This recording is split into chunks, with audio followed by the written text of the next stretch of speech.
এক নদীর তীরে সুবিশাল প্রাসাদে বসবাস করত সৌম্য রাজকুমার আর তার স্ত্রী কেশপরী। আর এই কেশপরী ও সৌম্যের একটি ছোট্ট কন্যা ছিল। কেশপরী তার নাম রেখেছিল রায়া। আর এই সৌম্য রাজকুমারের এক নেশা ছিল, সে নেশা হচ্ছে মাছ ধরা। না, এভাবে আর হয় না। সারা দিন মাছ ধরার জন্য বসে বসে একটাও মাছ পায় না, আর ভালো লাগছে না। যাই, এবার মহলে ফিরে যাই। সৌম্য রাজকুমার মন খারাপ করে মহলে ফিরে আসে। এই যে রাজকুমার, বাড়িতে আসার কি দরকার ছিল? যাও, তুমি নদীতে গিয়ে সারা দিন মাছ ধরো। ও কেশপরী, রাগ করছো কেন? আমি তো মনে মনে ভেবেই নিয়েছি যতদিন এই চিপে মাছ ধরবেন না, ততদিন আমি মাছ ধরা ছাড়বো না। যেদিন আমার খুব রাগ হয়ে যাবে সেদিন তোমার এই চিপকে ভেঙে তোমাকে আর তোমার চিপকে নদীতে ফেলে দেব, এই আমি বলে দিলাম। যত সব। বাবা, মাছ পাও না কিছু না? সারাদিন নদীর পাড়ে বসে থাকো কেন? কাল থেকে যাবে না কিন্তু। মেয়েটাও দেখছি মায়ের থেকে এক ধাপ উপরে। এই মাছ ধরার নেশা তার এত যে রাজ্যপাটে মন না দিয়ে কেবল মাছ ধরে যায় সে। পরের দিন সকালে সৌম্য রাজকুমার ছিপ হাতে নিয়ে মনে মনে বলে, কেশপরী ঘুম থেকে ওঠার আগেই আমি চিপটা নিয়ে চলে যাই, না হলে আজও আর যেতে দেবে না। এর বেশ কিছুক্ষণ পরে কেশপরী আর রায়া ঘুম থেকে উঠে। দেখ দেখ, তোর বাবার কাজ দেখ, মাছ ধরে যেতে বারণ করেছি বলে ভোর ভোর উঠে চলে গেছে। সে যদি আজ মাছ না নিয়ে ফিরে না, তাহলে তাকে আচ্ছা করে মজা দেখাবো। মা, তুমি আর রাগ করো না, চলো তুমি আর আমি গিয়ে বাবাকে নিয়ে আসি। ঠিক বলেছিস, দাঁড়া কাজগুলো আগে গুছিয়ে নেই, তারপর নদীর পাড়ে গিয়ে ছিপটা আজ ভেঙে নদীর পাড়ে ফেলে আসবো। ওহ, ক্লান্ত হয়ে গেছি। সারাদিন বসে বসে মাত্র একটা মাছ পেয়েছি। নদীর মাছেরা আমাকে দেখে পালায় নাকি? ও, মনে হচ্ছে একটা মাছ চিপে গেঁথেছে, এবার উঠাই।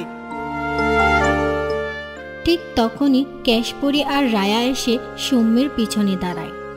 আর সেই মুহূর্তে সৌম্য ছিপে টান দেয়, আর ছিপটা গিয়ে পেছন দিকে কেশপরীর মাথায় গিয়ে গেঁথে যায়। কি হলো? চিপটা পিছন থেকে আসছে না কেন?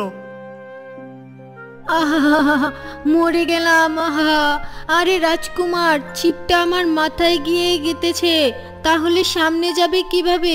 আগে ছিপটা ছাড়াও। হ্যাঁ, পিছন দিকে একটু সাড়া দিয়ে আসবে তো নাকি? এরপর সৌম্য রাজকুমার বড়শির ছিপটা বউয়ের মাথা থেকে ছাড়িয়ে নেয়। ভেবেছিলাম তোমাকে আর তোমার ছিপকে একসাথে নদীতে ফেলে দেব, তা না, ছিপে আমার কতগুলো চুল ছিঁড়ে গেল।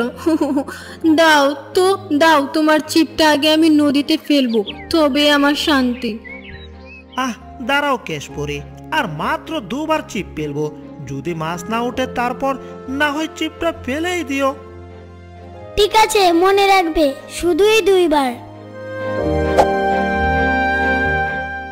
হ্যাঁ কেশপরী, মনে হচ্ছে চিপে মাছ গেঁথেছে, টান দেব?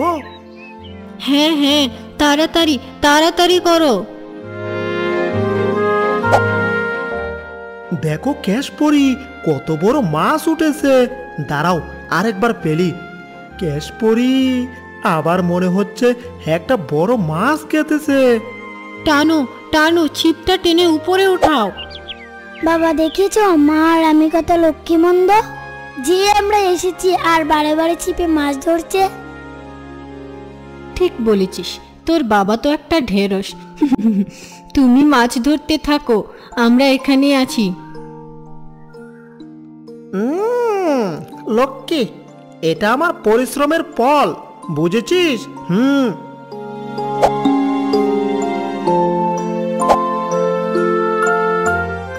কি কপাল আমার, আজ কত মাছ পেলাম।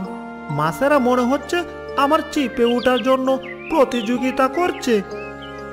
দেখতে হবে না আজ কে এসেছে তোমার সাথে? তোমার বউ।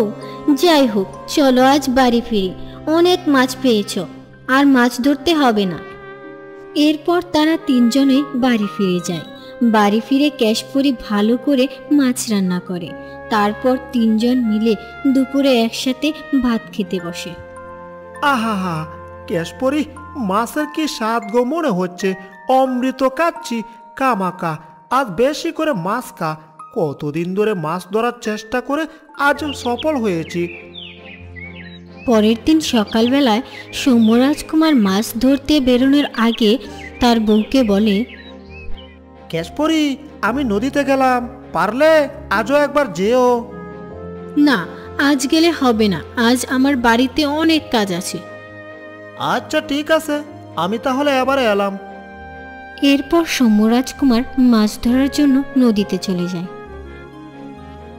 কাল কেশপুরীর চুল যতক্ষণ এ চিপে জড়িয়েছিল ততক্ষণ পর্যন্ত মাছ পাচ্ছিলাম। আজ এ চিপ থেকে চুলটা ছাড়িয়ে নদীতে চিপটা ফেলবো, দেখি মাছ পাই কিনা। তারপর সৌম্যরাজকুমার চুল ছাড়িয়ে নিয়ে ছিপটা নদীতে ফেলে দিল। না, চিপ থেকে চুল ছাড়িয়ে নেওয়ার পর থেকে তো একটাও মাছ পাচ্ছি না। নিশ্চয়ই এর মধ্যে কোনো রহস্য লুকিয়ে আছে। এরপর সৌম্যরাজকুমার প্রাসাদে ফিরে আসে। আরে, কি হলো? আজ এত তাড়াতাড়ি বাড়ি চলে এলে যে? আজ শরীরটা ভালো লাগছে না।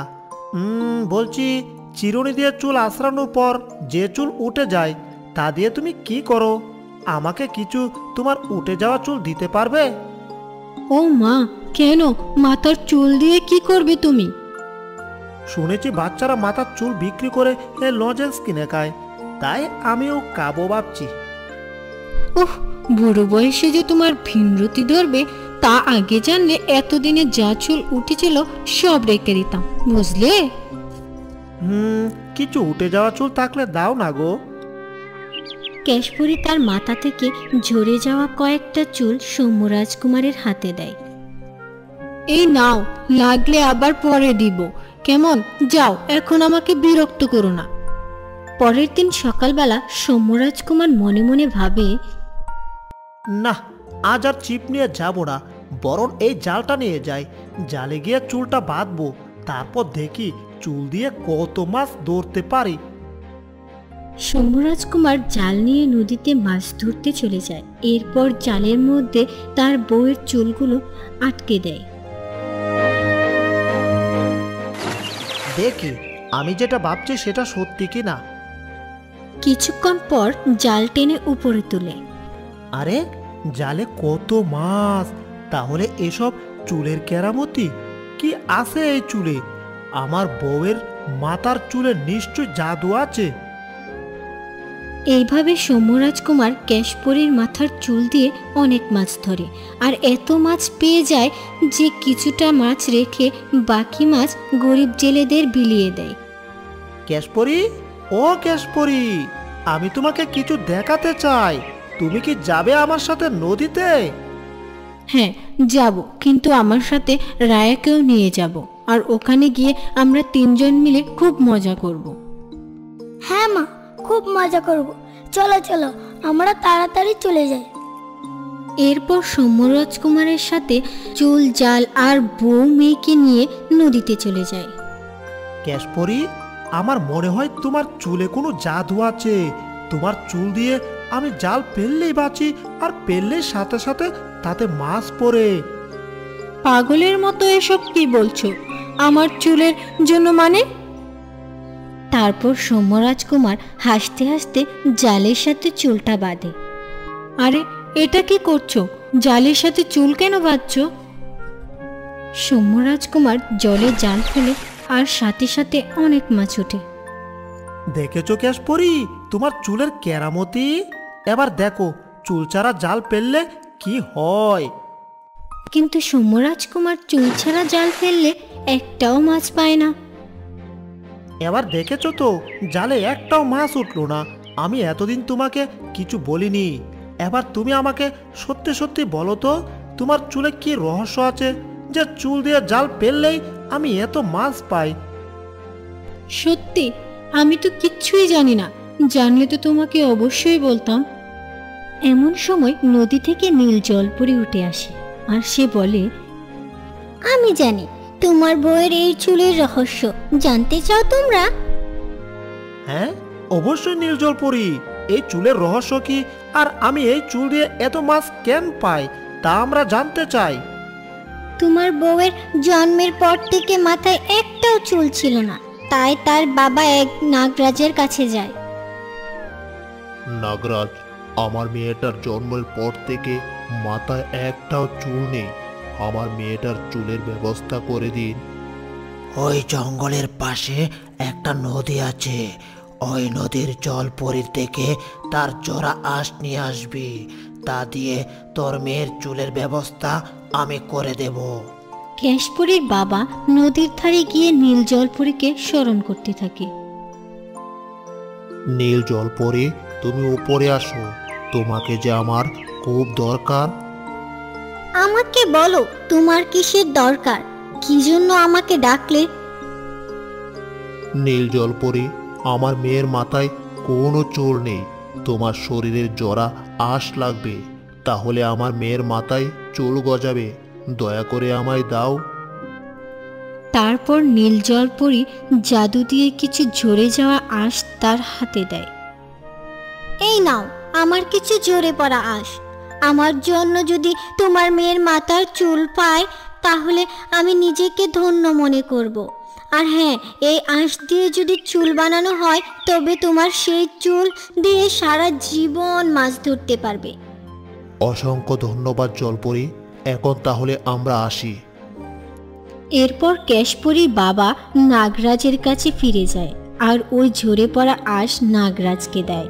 নাগরাজ তার জাদু শক্তি দ্বারা ওই আঁশ দিয়ে ক্যাশপরির মাথার চুল বানিয়ে দেয়। এই হলো তোমার বউয়ের চুলের আসল রহস্য। আমি তো তখন অনেক ছোট ছিলাম, আর আমার তেমন জ্ঞান হওয়ার আগেই বাবা মারা গিয়েছিলেন, তাই আমার চুল যে এমন জাদু সে ব্যাপারে আমার কিছুই জানা ছিল না। আরো আগে তোমার এই চুলের রহস্য জানলে আমাকে চিপ হাতে নদীর ধারে আর বসে থাকতে হতো না।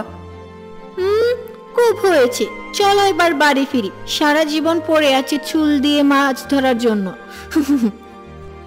এরপর থেকে সৌম্য রাজকুমার প্রায় প্রতিদিনই নদী থেকে অনেক মাছ ধরতে থাকে, আর কিছু মাছ নিজেদের জন্য রাখে আর বাকি মাছগুলো রাজ্যের সাধারণ মানুষের মাঝে বিলিয়ে দেয়।